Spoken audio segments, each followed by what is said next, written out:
Terminou Vasco versus Nova Iguaçu em São Januário, o segundo jogo do Vasco na temporada, e o placar foi de 0-0. Uma atuação que deixou o torcedor do Vasco sonolento, não teve tantas chances claras assim de gol, e nas chances que teve claras assim de gol do Vasco, o goleiro Mota apareceu para defender, e nas chances de gol do Nova Iguaçu, o Léo Jardim também apareceu para defender, e o placar do jogo acabou ficando em 0-0. Foi um time completamente alternativo do Vasco, mas muitos desses jogadores que estavam jogando nessa equipe tinham que mostrar serviço, tinham que se destacar de alguma maneira, tinham que fazer esse algo a mais, e nenhuma delas conseguiu, essa é a grande verdade. A gente vai falar sobre o Matheus França, que com certeza é o jogador mais criticado pela torcida do Vasco, e tem o fato de ser revelado no Flamengo, e também o fato das atuações dele não estarem vindo bem há muito tempo. Foram pouquíssimos minutos do Matheus França que ele realmente conseguiu ser bom com a camisa do Vasco. É um jogador que tem muito talento, é um jogador que tem potencial, não à toa o Crystal Palace pagou 25 milhões de euros ao Flamengo na época para comprá-lo do nosso rival, mas o Matheus França no Vasco não consegue jogar. Ele é um jogador que até a gente sabe que tem qualidade, a gente sabe que existe ali o talento para acontecer no futebol, um jogador muito jovem de 21 anos de idade, mas a parte técnica dele não está entregando, ele está errando gestos técnicos que são muito claros, e aí também está errando tomada de decisão. Tu vê naquele lance que o Matheus França ele tabela, se eu não me engano foi com o Tietchan, e na hora dele cruzar o gesto técnico sai completamente errado, o cruzamento sai mais uma cavadinha do que realmente uma jogada assim que era para ser um cruzamento no segundo pau.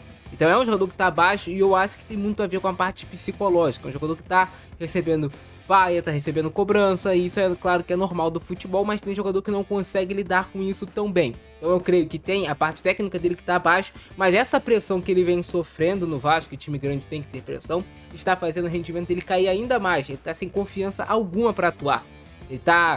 Ele faz as coisas muitas das vezes tentando simplificar e mesmo assim erra. Então ele tá sem confiança, não tá conseguindo render, e uma coisa vai atrás da outra. Mas é um jogador que eu sempre vou torcer para ir bem, qualquer jogador que está no Vasco, porque o jogador ir bem ele vai ajudar o clube.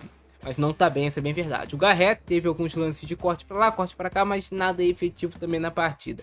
O David teve uma cabeçada perigosa no segundo tempo, quando ele sai da ponta e vai jogar mais como um atacante ao lado do GB, que antes quem jogava ali era o Matheus França. E ele tem essa cabeçada perigosa, mas acho que foi o único lance também de perigo do David assim na partida. De resto, David é um jogador que por mim pode ir embora do Vasco, é um jogador caro que acaba não rendendo.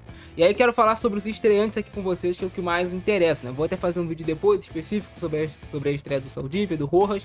O Saldívia era aquilo que a gente já esperava, um zagueiro que tenta sair jogando, que tenta construir, mas hoje foi inserido em um contexto onde ele não tem entrosamento, a equipe que ele está não tem entrosamento, e como o resultado não vem, talvez a avaliação fique um pouco distorcida. Ele não foi uma atuação espetacular do Saldívia, mas foi uma atuação assim na média. Para a estreia eu acho ok. É um zagueiro que a gente sabe que também tem potencial e que pode render com a camisa do Vasco. Teve alguns passes legais, interessantes, teve alguns outros lances que ele tentou driblar e acabou sendo desarmado, mas conseguiu se recuperar. Dá pra gente ver que é um zagueiro de boa imposição física em vários momentos. Ele tenta realmente esse duelo físico contra os atacantes adversários, e muitas das vezes ele levou vantagem no jogo de hoje.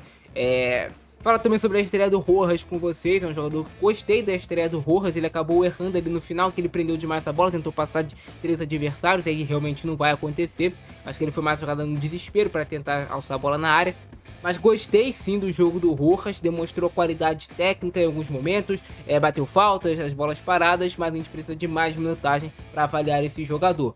Mas ele é um cara habilidoso, é um cara que tem um talento em si próprio, e isso vai facilitar talvez as coisas acontecerem para o Rojas no Vasco. Ele entrou ali já para reta final do segundo tempo. Gostei muito da partida do JP participando, e eu volto a repetir, tem um contexto que o JP está inserido, ele não está inserido no time titular do Vasco, talvez fluiria muito mais as jogadas, mas é um jogador também que visivelmente o JP, ele tem qualidade, ele sabe inverter corredor, ele sabe o momento certo de cadenciar, ele tem um passe de primeira para fugir de pressão do adversário, é um jogador que tem uma boa estatura para sustentar também esses contatos. Então ele entrou bem, deu uma dinâmica melhor para esse meio de campo do Vasco, que hoje sentiu muita falta de um jogador criativo nesse setor do meio de campo. O Tietchan fez um jogo muito abaixo, o Hugo Moura quando estava no meio de campo fez um jogo até ok, porque o Hugo Moura é primeiro volante. Então eu não acho que o Hugo Moura hoje jogou mal na zaga e nem no meio de campo, mas o Tietchan eu não gostei. O GB muito isolado no comando de ataque, a bola não chegou, mas também eu senti O GB não conseguindo preencher tão bem a área, poderia ter preenchido melhor, aproveitado algumas bolas que passaram e algumas tentativas ali do Andrés Gomes. O Andrés Gomes é o grande destaque técnico que entra no segundo tempo, faz as jogadas de maior perigo ali do Vasco. O Maxime tenta, mas assim, vê que é um jogador que não é nível titular do Vasco. Estar no grupo do Vasco precisa de mais testes. Deu um bom cruzamento pro David, é bem verdade, o Maxime, mas não consegue ter aquela dinâmica. E a mesma coisa do Garré, não tem aquele vigor físico todo para se encaixar em um sistema tático ali do Fernando Diniz. Eu queria ter visto um pouco mais do Watson, mas provavelmente não estava em plenas condições para entrar em campo, sem ritmo de jogo. Também o jogo não favorecia entrar o Watson. Mas basicamente foi isso o jogo, cara. Um jogo bem amarrado, poucas oportunidades de gol. O Vasco balançando bastante a bola, basculando bastante de um lado para o outro, sem encontrar espaço entre linhas do time do Nova Iguaçu, e também sem achar espaço nos corredores para chegar até a linha de fundo. Vitor Luiz, eu esqueci de falar dele, um jogo muito ruim do Vitor Luiz, como já de costume. O Puma fez um jogo também abaixo, não conseguiu chegar na linha de fundo, não conseguiu cruzar e não conseguiu dar seguimento às trocas de passes, mas é um time do Vasco sem entrosamento, é um time do Vasco abaixo tecnicamente e vários desses jogadores sem ritmo realmente de jogo. Então não é um caos total, um desespero. Nossa, empatou com o Nova Iguaçu, não é esse caos total, não é esse desespero, não é pegar todos esses jogadores e jogar na lata do lixo, mas alguns desses jogadores mostram cada vez mais sinais de que não tem espaço no Vasco nessa temporada e que o Vasco precisa negociá-los para abrir espaço na folha salarial e quem sabe buscar atletas que joguem melhor. E assim foi Vasco versus Nova Iguaçu, um jogo sofrido assim pra gente assistir. Tem esse lance aqui do Saldívia, que ele administra bem, aquilo que eu falei com vocês, ele consegue ir bem no corpo do adversário sem cometer a falta e duelar bem fisicamente. Esse é um ponto interessante do Saldívia. Por exemplo, os outros zagueiros do Vasco, vou falar aqui pra vocês do Robert Hernani, não tem tanto esse duelo físico. Essa foi a boa jogada do Matheus França no jogo, ele até finaliza bem, corta bem, finaliza bem. O primeiro sinal dele assim foi de que poderia estar melhor o Matheus França nessa temporada, ele começa bem, né? Consegue abrir o ângulo, faz uma finalização que sai fraca, mas sai colocada ali no canto. Faltou um pouco de força para ser uma finalização de maior perigo. Eu senti muita falta de conexão nesse meio de campo do Vasco. A bola circulava de um lado para o outro, mas o Vasco não conseguia esse passe mais vertical. E o Matheus França, na medida que ele foi errando, ele foi um pouco mais se escondendo do jogo. No final ele até melhora do primeiro tempo. Mas faltou ele, que era para ser esse articulador, ele joga como um segundo atacante, na posição do Coutinho, mas tem essa liberdade para flutuar pelo campo e ele não conseguiu ser esse cara no setor de meio de campo. Esse lance aqui estava impedido, mas a bandeirinha não sei o porquê deixou seguir, porque ele estava muito à frente, o jogador do Nova Iguaçu, muito à frente. Mas aqui o Lucas Freitas teve uma boa recuperação, né? Conseguiu ser rápido, olha só, ele sai bem atrás, chega e consegue bloquear a finalização aqui do jogador do Nova Iguaçu. Ela só levanta a bandeirinha após a finalização frustrada do jogador do Nova Iguaçu. Essa boa finalização aí do jogador do Nova Iguaçu, esqueci o nome dele agora, não sei se é o Xandinho, alguma coisa assim do tipo. Ele bate bem na bola, essa bola explode na trave e não entra, né?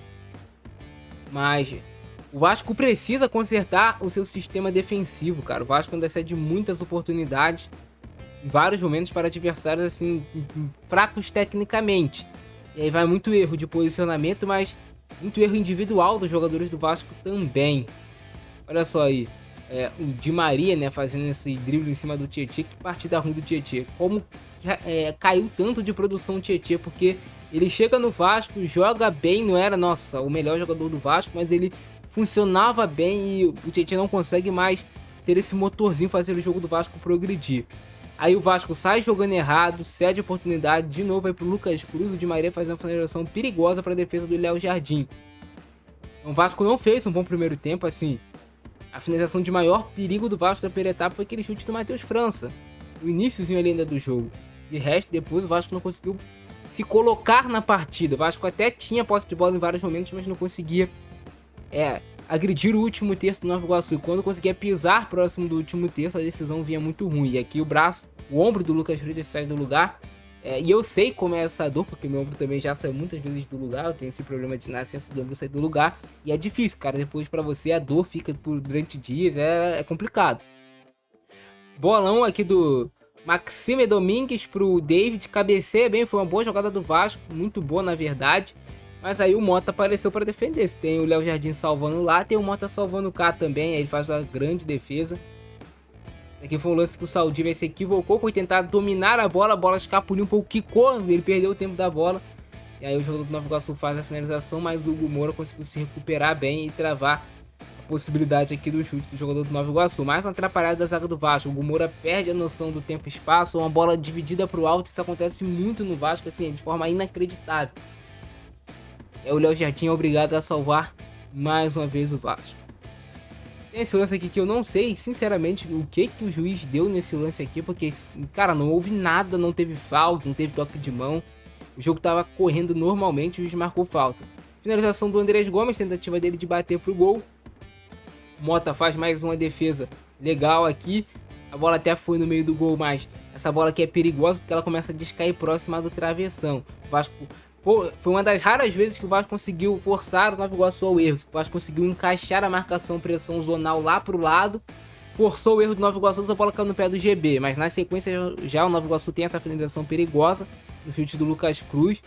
E aí o Léo Jardim de novo faz uma defesa importante. Mais a finalização do Andrés Gomes. Essa bola é difícil porque ela vai quicar, se vocês repararem. Ela não chega a quicar, mas ela ia quicar muito em cima do Mota. E aí ele tenta só tirar essa bola da direção do gol. Porque, às vezes ele tenta encaixar, ele bate roupa e solta pra dentro da área, entendeu? Essa bola é difícil. Uma boa cobrança de escanteio do Rojas que foi mal aproveitado. O GB não conseguiu tocar na bola, né? E aí ele acaba até tirando ela do Puma, porque ele faz movimento, o Puma perde tempo de bola, a bola bate no Puma e sobra pro Mota fazer a defesa. E aí na sequência, essa finalização aqui do Puma Rodrigues. Foi uma boa jogada do Andrés Gomes, ele abre todo o ângulo pro Puma finalizar, só que o Puma bate muito mal por cima do gol. E esse foi o empate de Vasco 0, Nova Iguaçu 0. Comenta embaixo a opinião de vocês, o que vocês acharam. Eu vou ficando nessa, abração do Francesco, nós fui.